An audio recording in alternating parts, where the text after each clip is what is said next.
Aujourd'hui, je continue à enseigner au sujet du fait que le Seigneur vous a déjà donné tout ce dont vous avez besoin. Je sais que c'est une déclaration étonnante pour la plupart des gens qui pensent qu'il leur manque quelque chose. Eh bien, sachez que ça n'est pas le cas. Vous avez reçu la provision à tous vos besoins. Mais c'est dans le domaine spirituel. C'est ce que je vais commencer à expliquer aujourd'hui. Donc cette série s'intitule « Vous l'avez déjà ». Et je vous encourage à vous procurer ces ressources. J'ai déjà expliqué que vous avez été bénis de toute bénédiction spirituelle, que vous avez déjà la même puissance que celle qui a ressuscité Christ d'entre les morts, que la foi ne fait pas bouger Dieu, mais elle ne fait que s'approprier ce qu'il a déjà fait en Christ. C'est une déclaration puissante. Je sais que c'est vraiment radical pour la plupart des gens. Et certains n'arrivent tout simplement pas à l'accepter, parce que c'est un enseignement et une pensée complètement opposés à ce qu'on leur a enseigné. La plupart des gens s'approchent de Dieu en sachant qu'il a toute la puissance, il est tout-puissant, mais ils pensent qu'il n'a encore rien fait. Il pourrait le faire s'il le voulait, donc ils s'approchent de lui en mendiant, en suppliant, et j'enseignais que ce n'est pas la vérité, il a déjà tout fait. Il a anticipé chaque problème auquel vous devez faire face, et tout ce qu'il vous reste à faire, c'est de croire que c'est accompli et d'actionner l'interrupteur. J'utilisais un passage d'Ésaïe au chapitre 45, verset 11, où il est dit « Commandez-moi à l'égard de l'œuvre de mes mains ». Nous ne commandons pas Dieu dans le sens où nous lui disons que faire, certainement pas. Ce n'est pas ce dont je parle et ce n'est pas ce qu'explique la parole. Mais c'est similaire à la compagnie d'électricité qui génère la puissance. Elle l'achemine jusqu'à chez vous, mais elle ne vient pas l'allumer à votre place. Elle est à votre disposition. La compagnie a pourvu à tous vos besoins en électricité, mais c'est à vous de l'activer. C'est à vous d'actionner l'interrupteur. C'est la même chose avec Dieu, il a pourvu à tout. Ce n'est pas que vous lui donnez des ordres en lui faisant faire quelque chose qu'il ne veut pas faire, non. Il a déjà tout fait et lorsque vous êtes né de nouveau, vous avez reçu la même puissance à l'intérieur de vous que celle qui a ressuscité Jésus-Christ de la mort. Mais c'est à vous de vous en servir. Vous ne pouvez pas vous approcher de Dieu et lui demander de faire ce qu'il vous a demandé de faire. Dans Jacques chapitre 4 au verset 7, il est écrit « Soumettez-vous donc à Dieu, mais résistez au diable, et il fuira loin de vous. » Il n'est pas dit qu'il fuira loin de Dieu. Il est évident que c'est la puissance de Dieu. Vous n'êtes pas de taille à vous mesurer au diable par vous-même, dans votre nature propre. Mais dans votre être né de nouveau, vous possédez une plus grande autorité et une plus grande puissance que celle du diable. Et c'est à vous de résister au diable. Si vous vous approchez du Seigneur en disant « Oh Seigneur, le diable est en train de m'écraser, je suis malade, je suis pauvre, je suis déprimé et découragé. Oh Dieu, s'il te plaît, délivre-moi du diable. » Il ne se passera rien parce qu'il vous a dit de résister au diable. C'est à vous de combattre le diable. C'est à vous de tenir ferme contre lui et il fuira loin de vous. Dieu et le diable ne sont pas en conflit direct aujourd'hui. Ils se sont rencontrés au travers de Jésus et Jésus l'a vaincu. Il est sorti de l'enfer avec les clés de la mort et du séjour des morts en sa possession. Jésus a vaincu Satan. Satan est un ennemi vaincu. Il n'y a pas de conflit direct entre Dieu et le diable. Mais Dieu nous a donné sa puissance et Satan s'oppose à nous. Il ne combat pas Dieu directement, ce combat a déjà été gagné, mais il vient nous mentir, nous tromper, nous attaquer par de nombreux moyens.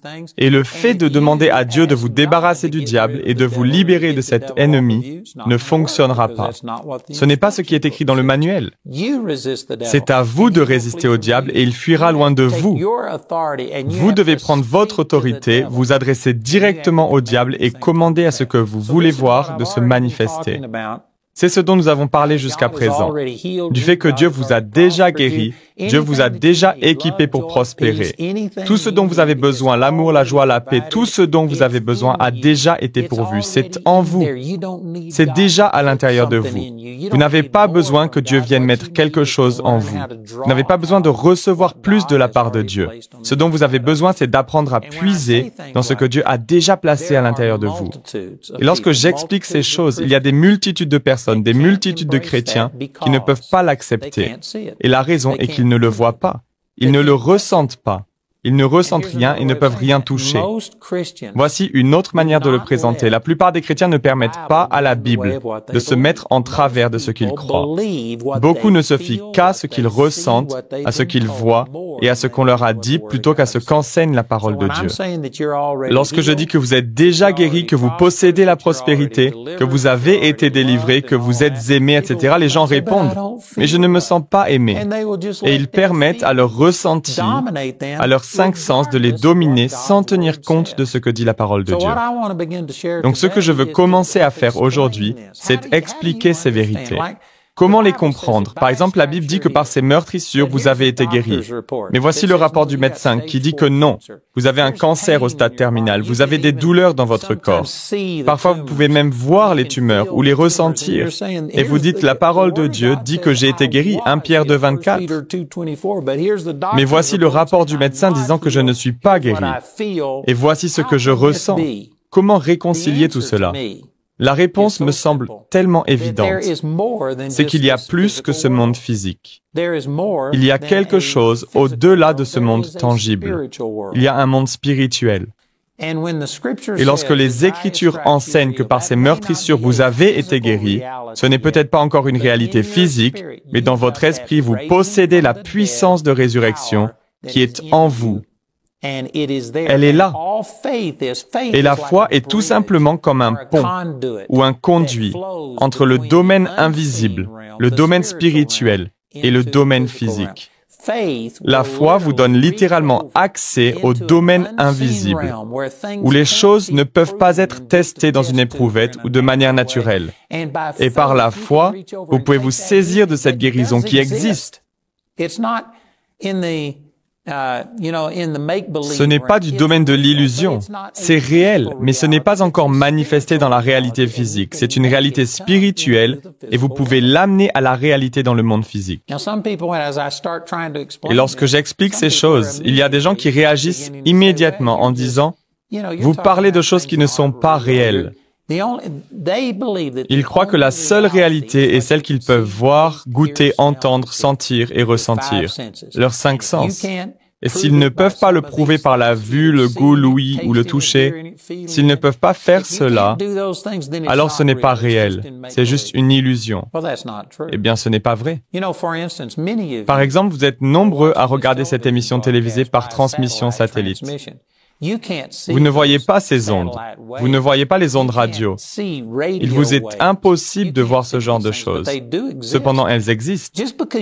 Le fait que vous ne puissiez pas le percevoir avec votre cerveau de la taille d'un petit pois ne veut pas dire que ça n'existe pas, et je ne dis pas cela pour rabaisser ou juger, mais pour établir un contraste avec la grandeur infinie de Dieu. C'est vraiment merveilleux. La création ne cesse de m'émerveiller. Le fait que Dieu ait établi les ondes radio, les fréquences radio, il a rendu toutes ces choses possibles. Il a pensé à tout. Les gens pensent que c'est nous qui avons créé la radio, la télévision, les micro-ondes et toutes ces choses. Non, Dieu a tout anticipé, tout vient de lui. Aucune de ces choses ne fonctionnerait s'il n'avait pas créé les lois qui les gouvernent. Tout ce que nous avons fait, c'est de découvrir ces choses et se mettre à les utiliser. Lorsque vous commencez à recevoir les ondes radio, télévision ou autres, vous ne pouvez pas les voir. Et pourtant, vous croyez qu'elles existent. Et pour le prouver, il vous suffit de prendre un poste de télévision, de le brancher, de l'allumer, de le régler, et ainsi vous commencez à recevoir le signal. Mais notez bien que le signal n'est pas émis au moment où vous allumez votre poste de télévision. Le signal était déjà là, dans le domaine invisible. À cet instant précis, où que vous soyez chez vous, dans votre voiture, peu importe, il y a de nombreuses ondes de télévision et de radio tout autour de vous.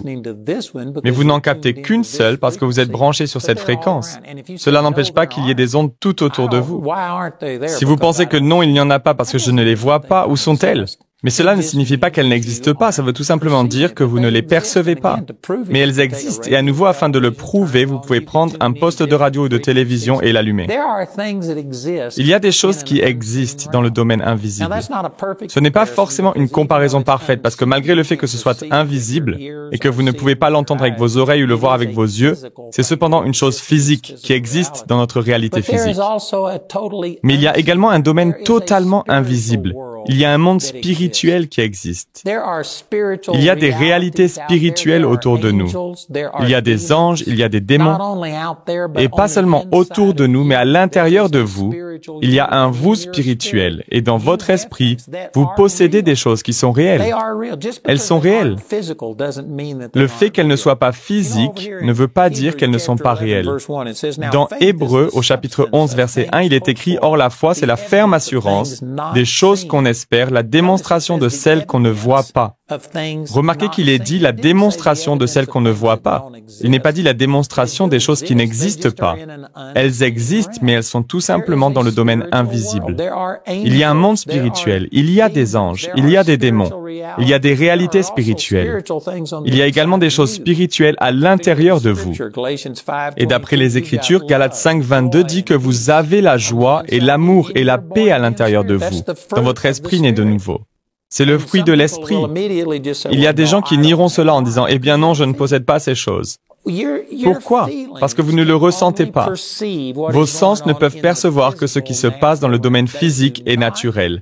Ils n'ont pas la capacité de comprendre les choses spirituelles. Il vous faut le faire par la foi. Et vous ne pouvez tout simplement pas percevoir les choses spirituelles par des moyens naturels. Jésus a expliqué cela de la manière suivante, dans Jean chapitre 3, lorsqu'il parlait à Nicodème. Il a dit « Ce qui est né de la chair est chair, et ce qui est né de l'esprit est esprit. » Donc il est simplement en train de dire que ce qui est esprit, et la chair est chair. Ce sont deux domaines différents, deux réalités différentes. Elles existent bien toutes les deux. Elles sont toutes les deux réelles, et vous ne pouvez pas percevoir ce qui se passe dans le domaine spirituel par des moyens naturels et physiques, comme ce que vous pouvez voir, goûter, entendre, sentir et ressentir. Alors comment peut-on savoir? Eh bien, vous avez des personnes qui sont dans les mouvances New Age et tout un tas de choses spirituelles étranges. Ils se mettront dans des états seconds ou dans la position du lotus avec leurs mains dans cette position en faisant en essayant de vider leurs pensées. Et il est possible qu'au travers de cela, ils puissent entrer en contact avec le monde spirituel démoniaque. Mais la manière d'entrer en contact avec Dieu et la manière de percevoir ce qui se passe dans le domaine spirituel, c'est au travers de la Bible. Dans Jean chapitre 6, au verset 63, Jésus dit « C'est l'esprit qui vivifie. La chair ne sert de rien. Les paroles que je vous ai dites sont esprit et vie. » La parole de Dieu est esprit. La parole de Dieu révèle ce qui se passe dans le domaine spirituel, le domaine invisible. Vous ne pouvez pas le voir avec vos yeux, mais vous pouvez le voir par la foi au travers de ce que nous rapporte la parole de Dieu. La parole de Dieu est semblable à une fenêtre. Je suis assis ici dans notre studio de télévision. Il n'y a aucune fenêtre sur l'extérieur. Nous en avons une. Elle a été recouverte d'un rideau afin d'éviter que la lumière rentre. Mais si je voulais voir ce qu'il se passe à l'extérieur, je ne pourrais pas le faire en me trouvant dans le studio. Mais si j'ouvrais le rideau et que je regardais à travers la fenêtre, alors je pourrais voir. Est-ce qu'il pleut? Est-ce que le soleil brille? Est-ce qu'il neige? Peu importe ce qu'il se passe à l'extérieur. Mais il faudrait que je regarde par la fenêtre. Eh bien, ce livre est comme un portail. C'est la fenêtre qui vous permet de voir ce qui se passe dans le domaine spirituel. Et rappelez-vous qu'il est écrit dans Hébreux chapitre 11, verset 1, la foi, c'est la ferme assurance des choses qu'on espère, la démonstration, certaines traductions disent la preuve de celles qu'on ne voit pas. Elles existent, elles sont simplement dans le domaine invisible. Un jour, j'ai entendu un homme déclarer que la foi consiste à dire que quelque chose existe alors qu'elle n'existe pas. Et que si vous le confessez en y croyant fermement, alors ça se réalisera. Il y a beaucoup de gens qui pensent que c'est ce qu'est la foi, mais c'est faux. La foi consiste à dire que quelque chose qui ne peut pas être vu à ce moment précis est tout de même réel, qu'elle existe. Elle est tout simplement invisible dans le domaine spirituel. Et si je dis cela, que je le crois et que j'agis en fonction de cette vérité, alors ce qui est vrai dans l'esprit se manifestera dans le domaine physique. Si l'on parle de croire pour la guérison, je peux être assis là et dire que par les meurtrissures de Jésus, j'ai été guéri, mais les gens qui croient qu'il n'y a pas de réalité au-delà de ce qu'ils peuvent voir, goûter, entendre, sentir et ressentir, ne croient pas au monde spirituel. Ils croient que nous appartenons uniquement au monde physique, que nous ne sommes rien d'autre qu'un animal qui a évolué, que nous avons un corps physique et une partie mentale et émotionnelle, mais ils ne comprennent pas que nous sommes essentiellement un être spirituel. Les gens qui ne croient pas au domaine spirituel peuvent entendre une personne dire que par les meurtrissures de Jésus, elle a été guérie, mais si ce n'est pas accompagné du rapport du médecin, si la douleur ne disparaît pas, si le symptôme visible ne disparaît pas, alors ils ne croient pas que c'est réel, parce qu'ils regardent seulement au domaine physique. Ils ne comprennent pas qu'il y a un monde spirituel et qu'il y a un vous spirituel. Et lorsque je dis que je suis guéri dans le nom de Jésus, c'est une vérité absolue. D'après Éphésiens chapitre 1, verset 19, « J'ai dans mon esprit la même puissance que celle qui a ressuscité Jésus-Christ d'entre les morts, à l'intérieur de moi. » Ce n'est pas quelque chose d'imaginaire. Je ne suis pas en train de me persuader de quelque chose qui n'est pas vrai. Non, je dis la vérité. Je parle de la réalité, mais c'est spirituel. Et je dois le confesser et agir en fonction, en accord avec ce qui est écrit dans Marc chapitre 11, verset 23, et dans d'autres passages encore, je ne dois pas douter dans mon cœur. Si je reste dans la foi, ce qui est vrai dans mon esprit deviendra vrai dans le monde physique. Mais il peut y avoir un laps de temps entre les deux. Je vais aborder ces choses en plus de détails. Je ne peux pas tout dire en un seul épisode, mais je vais continuer à parler de ce sujet et utiliser des exemples de situations où il a fallu un laps de temps avant de voir la manifestation dans le domaine physique de ce que Dieu avait accompli dans le domaine spirituel. Selon moi, c'est la clé qui permet de comprendre ce que j'enseigne. Lorsque je dis que vous l'avez déjà, que Dieu a déjà pourvu à vos besoins, que vous êtes déjà guéris, que vous êtes déjà bénis, toutes ces choses, la plupart des gens ne regardent qu'au domaine physique et cherchent seulement dans le domaine naturel et tangible. Et s'ils ne peuvent pas voir les résultats de ce que je suis en train de dire, alors ils en concluent que ce n'est pas vrai. Immédiatement, ils se mettent à douter et la raison est qu'ils ne comprennent pas, qu'ils ne reconnaissent pas qu'il y a un monde spirituel et un domaine spirituel. Si vous ignorez cela, si vous ne reconnaissez pas qu'il y a toutes sortes de choses qui se passent dans le domaine invisible, que nous ne pouvons pas voir, si vous ne comprenez pas cela, alors vous ne verrez jamais les bienfaits, tous les bienfaits de ce que Jésus a pourvu pour vous se manifester. Je vous garantis que dans le domaine naturel, il y a beaucoup de choses qui ne s'alignent pas avec la parole de Dieu. Mais si vous êtes né de nouveau, si Jésus est votre Seigneur, alors dès l'instant où vous êtes né de nouveau, vous avez reçu une sagesse parfaite, une guérison parfaite, une prospérité parfaite, la joie, la paix, la stabilité émotionnelle, tout dans votre être spirituel est parfait. Mais cela ne veut pas dire que ça va automatiquement changer votre réalité physique, car il vous faut le croire. Il vous faut en arriver au point où ce que vous croyez être vrai, vous concernant dans l'esprit, devient plus réel que ce que vous voyez ou ressentez dans le domaine physique. Et à nouveau, beaucoup de gens n'arrivent pas à franchir cette étape, parce qu'ils ont appris à se focaliser uniquement sur le domaine physique. C'est ce que la Bible appelle un état charnel. Pour la plupart des gens en dehors de la foi chrétienne, le mot charnel n'est probablement même pas utilisé, mais lorsque vous en parlez aux chrétiens, cela décrit une personne réprouvée, quelqu'un de terrible ou un grand pécheur. Eh bien, effectivement, ça inclut ce genre de personnes, mais le mot charnel veut tout simplement dire que vous êtes contrôlé, dominé et limité par vos 5 sens, ce que vous pouvez voir, goûter, entendre, sentir et ressentir. Et la Bible dit que la chair est inimitié contre Dieu. Et il est écrit au verset 5, Romains chapitre 8, verset 5, que ceux en effet qui vivent selon la chair s'affectionnent aux choses de la chair, tandis que ceux qui vivent selon l'esprit s'affectionnent aux choses de l'esprit. l'esprit et l'affection de la chair, c'est la mort.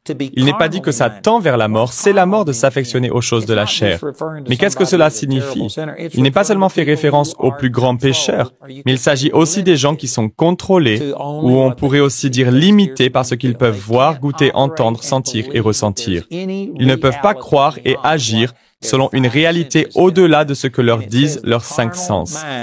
Et il est écrit, l'affection de la chair, c'est la mort, tandis que l'affection de l'esprit, c'est la vie et la paix. Alors que veut dire l'affection de l'esprit?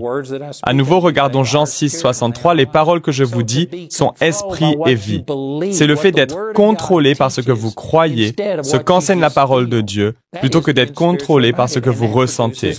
Voilà ce qu'est l'affection de l'esprit, et cela produit la vie et la paix, car l'affection de la chair est inimitié contre Dieu, parce qu'elle ne se soumet pas à la loi de Dieu et qu'elle ne le peut même pas. Or, ceux qui vivent selon la chair, on pourrait aussi dire ceux qui sont charnels, ne sauraient plaire à Dieu. Nous devons comprendre et nous rendre compte qu'il y a une réalité au-delà de celle perçue par nos 5 sens et ce qu'ils nous transmettent. Il y a un monde spirituel et Dieu a placé à l'intérieur de nous la puissance de résurrection. À cet instant précis, si vous vous sentez déprimé et découragé, c'est parce que vous ne faites que considérer le domaine de votre âme et de vos émotions. Mais si vous consultez la parole de Dieu, elle vous enseigne que vous avez l'amour, la joie, la paix, la patience, la bonté, la bienveillance, la foi, la douceur, la maîtrise de soi à l'intérieur de vous. Cela n'est pas un mensonge qui deviendra peut-être réalité à force de le confesser et de le croire très fort. Non, c'est la vérité. Dans votre être spirituel, votre esprit se réjouit. Si vous êtes né de nouveau, alors dans votre esprit né de nouveau, vous possédez le fruit de l'esprit, qui est l'amour, la joie et la paix. Vous avez une joie débordante à l'intérieur de vous. Il y a une fête dans votre esprit, dans votre être né de nouveau. Je peux vous garantir que l'esprit à l'intérieur de vous se réjouit à cet instant précis, et il rend témoignage à ce que je dis. Votre esprit essaye de vous amener à croire que vous avez ces choses, que Dieu vous a déjà béni de toute bénédiction spirituelle. Mais la plupart des gens ne se fient pas à ce que leur dit l'esprit, à ce que la parole de Dieu révèle par l'esprit. Ils se fient à ce qu'ils peuvent voir, goûter, entendre, sentir et ressentir. Ils écoutent les mauvaises nouvelles, ils écoutent toutes sortes de mauvaises choses, ils regardent toutes leurs factures, ils craignent que l'agence de recouvrement vienne leur saisir quelque chose, ils se focalisent sur ces choses-là. Et si vous ne vous concentrez que sur le domaine naturel, alors vous serez séparés et coupés du domaine spirituel, de la puissance et de la provision que Dieu a donnée par son esprit. Mais si vous parvenez à utiliser cela comme une fenêtre, la parole de Dieu est esprit et elle est vie, alors peu importe ce que dit le médecin, ce que dit le banquier ou qui que ce soit d'autre, c'est ce que Dieu dit qui compte. Je crois que c'est réel. Je crois que le monde spirituel a créé le monde physique. C'est la puissance d'origine. Cette puissance originelle est plus grande que tout ce qu'elle a pu créer. Le monde spirituel existait avant qu'il n'y ait un monde physique. Et lorsque ce monde physique sera détruit, le monde spirituel, lui, subsistera. Le domaine spirituel est plus réel que ce que vous ressentez. Lorsque vous arrivez à croire cela en vous appropriant l'image que peint la parole de Dieu au sujet de qui nous sommes et de ce que nous avons dans l'esprit, lorsque vous parvenez à croire, à vous laisser dominer par ces choses et à agir selon ce que dit la parole sur vous, plutôt que de vous focaliser sur ce que dit le médecin à votre sujet, le banquier ou toute autre personne, alors ce qui est réel dans le domaine spirituel se manifestera dans le domaine physique. Je suis vraiment à court de temps, mais je vous encourage à écouter notre annonceur qui vous dira comment vous procurer nos ressources. Vous avez besoin de cet enseignement, il vous rendra libre. Donc écoutez notre annonceur, nous avons le livre, le guide d'études, les DVD et CD. Alors écoutez, écrivez-nous ou appelez-nous aujourd'hui et rejoignez-moi à nouveau demain pour un nouvel épisode de La Vérité de l'Évangile.